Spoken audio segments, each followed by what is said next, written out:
Tout d'abord, on m'avait envoyé quelques plans, quelques images de ce lieu atypique, de cette bibliothèque.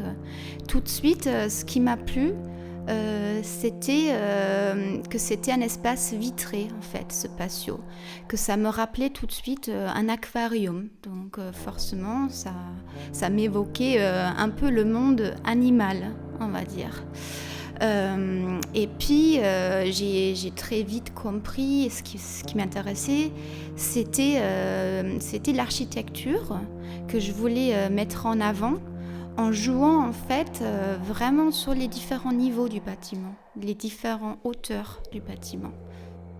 Donc, je me suis inspirée du lieu, j'ai commencé à faire des dessins et ensuite j'ai fait un choix, une sélection. Dans mon travail aussi, ce qui me plaît, c'est aussi de jouer souvent avec les ombres. C'est pour ça que cet espace soit vitré.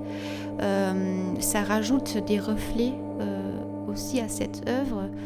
Et ça fait un peu comme doubler à la fois des fils encore, où c'est un peu comme ce côté-là que j'ai déjà recherché, comme des ombres aussi.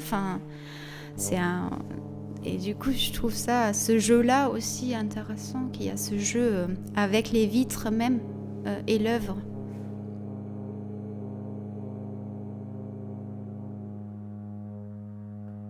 De 7h30, j'étais là à l'atelier, à 7h30, Et jusqu'à 18h, jusqu'à la fermeture, et je travaillais. Je voulais faire un maximum. Vraiment, genre, me dépasser. C'était ça aussi. Parce que, par exemple, faire un dessin en grand format comme ça, ou proposer quelque chose dans un espace extérieur que je n'ai pas l'habitude, c'était un défi pour moi. C'était aussi me dépasser moi-même.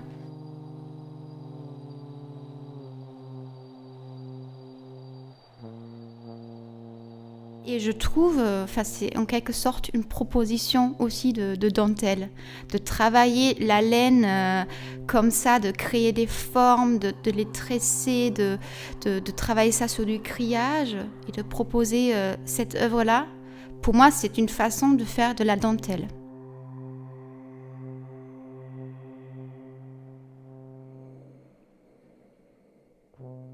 Folie bergère, puisque à la fois, bien sûr, ça rappelle la scène de spectacle aussi à Paris, mais bien évidemment par le choix de la matière que j'ai utilisée pour créer cette installation, qui est la laine.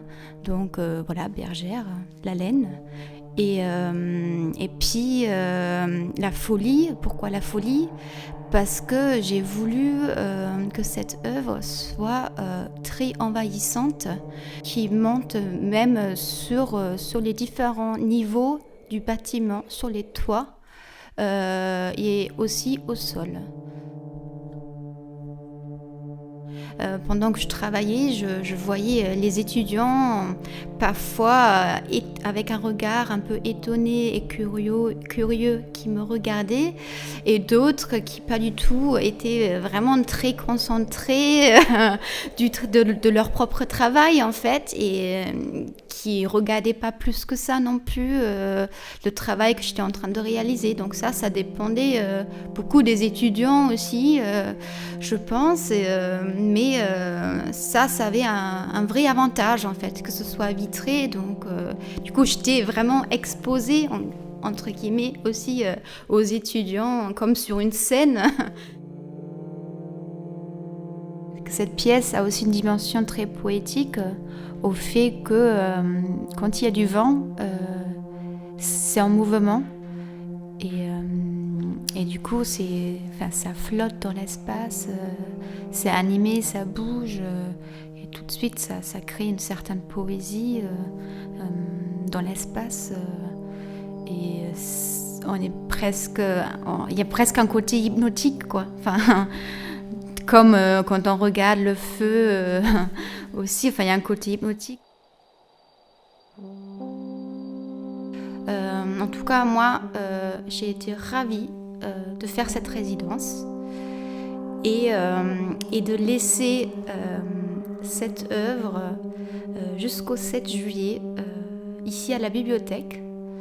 Et je suis curieuse de voir l'évolution de ce travail jusqu'en juillet 2017.